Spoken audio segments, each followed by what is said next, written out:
Only Arizona politicians get 10%. They're the only ones in the country who do it. 11. You're absolutely right, Jen. SCR 1002, the resolution that would go to the voters, it's in jeopardy now. Can you tell me a little bit about this? It is. I think we have some new information today that's important to talk about. Let's do it. Okay, let's do it. So I got this document today, and it finally breaks down where the money is going. What is your initial thought about this? That's a lot of hands in the cookie jar. Are you surprised by anything? Does anything stand out to you? The biggest thing is all the extra charges that go to the politicians. I was completely unaware of the extra 1% that got deposited into the campaign coffers of politicians. So the mayor of Paradise Valley specifically, emphatically says that this software, this photo radar, this technology is meant to get people thinking before they actually violate the speed limit. And it's meant to be there to try and deter people from speeding.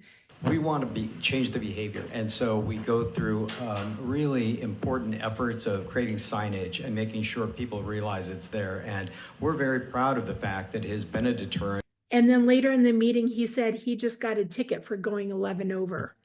I can say that because I just got one a couple of months ago for going 11 miles over. Yeah, I did. And wow. so it's not working. Yeah, for me, I had to pay it. So I'm in. I was going to mention that. Does this technology work? Well, if we use Paradise Valley as the example, over the course of the last 3 years, they issued 30,000 tickets 3 years ago, a year. They issued 50,000 tickets the year before. And then this last year, they issued 100,000 tickets. This is 20 years into Paradise Valley's programs, and they're issuing more tickets now than they've ever issued before. How can they claim that this is working? SCR 1002, the resolution that would go to the voters, it's in jeopardy now. Can you tell me a little bit about this? It is. The Speaker of the House, Steve Montenegro, double assigned the bill. This is what the Speaker does when he wants to kill the bill. He assigned it to transportation, and then he also assigned it to government, where Walt Blackman is going to refuse to hear it and kill the bill. Should the people be outraged? They should. They should be calling Montenegro and Blackman and asking them why they're trying to protect this corrupt scam that's being perpetrated on Arizonans. I am going to see what we can do on this, the SCR 1002, perhaps an amendment. I want to continue the conversation, as well as today I will be a present. What is the amendment? I know Carter yesterday has said that there's some, what's this amendment that they're talking about? They want to amend the SCR, the ban of all photo radar in Arizona by the voters. They want to amend it to say that towns and cities under 20,000 people get to continue to keep doing this scam.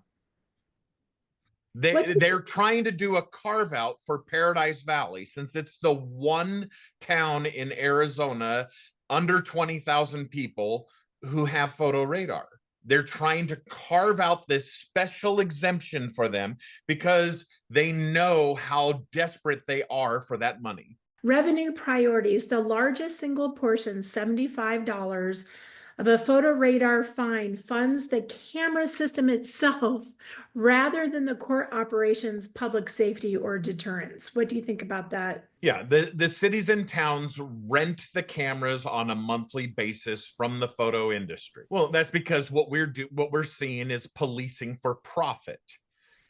When a sworn peace officer pulls you over, he verifies who you are.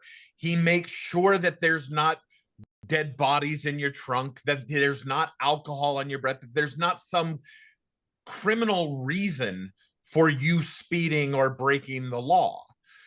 Since 95% of all arrests happen on traffic stops, you would think they would want more police interaction, not less.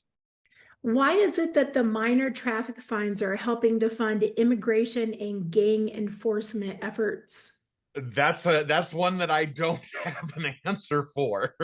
I can't imagine why a photo radar ticket would pay for that and help fund that. Okay, for the person who's just seeing this story for the very first time, why should they care? Why does this matter? Because photo radar is unconstitutional. It violates your Fourth Amendment, your Fifth Amendment, your Sixth Amendment, your Seventh Amendment, and the 14th Amendment to our Constitution. The Fourth Amendment violations happen because every vehicle that passed by these cameras, it is compared to a national law enforcement database called NLETS. They are doing background checks on you, even though you haven't broken the law and without probable cause. The Fifth Amendment violations happen because they have limited your ability to argue in court. They've lowered the burden of proof down to these tickets to a preponderance of an evidence instead of beyond a reasonable doubt.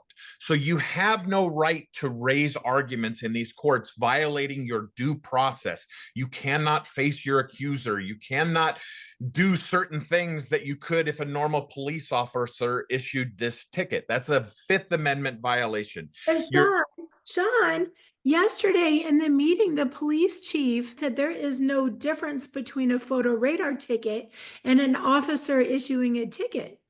There is a difference. You can see it on the cost breakdown on that sheet in front of you, the vast difference between the officer issued ticket and the photo radar ticket. It's right there on that document in front of you showing the 14th Amendment violation and unequal enforcement of the law. We require equal enforcement. A ticket issued by a police officer should be the same no matter what. You know what I also thought was interesting yesterday, the questions about, is any of this technology made by China? My question is, who owns the actual technology? Is that a private company? Is it a third party?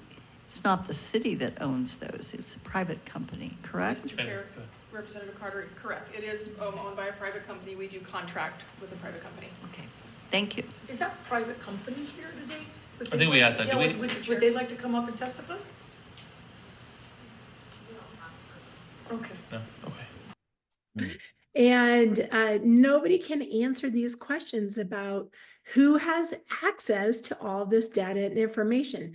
Is there a concern there? There's absolutely a concern because the photo radar industry that provides this program to our police departments and to our towns is also providing this to China. They are using the same program. They have the same login information. Well, State 48 News, we're on top of this. We're just going to follow this and see what happens. You know, I really had some high hopes after talking to you last time that maybe we'd break that 18-year cycle, but it's kind of not starting to look like that. Do you think? Well, if I were you, I would ask Steve Montenegro why he killed why he's trying to kill SCR by double assigning it. He is the one. Steve Montenegro is protecting this scam so that they can continue to fill their campaign coffers with this money. That is the sole purpose. Every other state, when we provide them with the evidence proving that these cameras increase accidents, that they're violating the law, that they're unconstitutional, every other state tears the cameras down right away. Only Arizona politicians get 10%. They're the only ones in the country who do it. 11. You're absolutely right, Jen. All this time I've been saying it wrong. It's 11% of every ticket goes directly into the campaign coffers of our elected politicians. Well, thank you so much. Is there anything we want to add to this since I've got you? Call Steve Montenegro, call Walt Blackman, ask them why they're trying to protect this unconstitutional scam. All right. Well, thank you so much. It was always fun talk to you soon, Jen. Thank you. Bye-bye.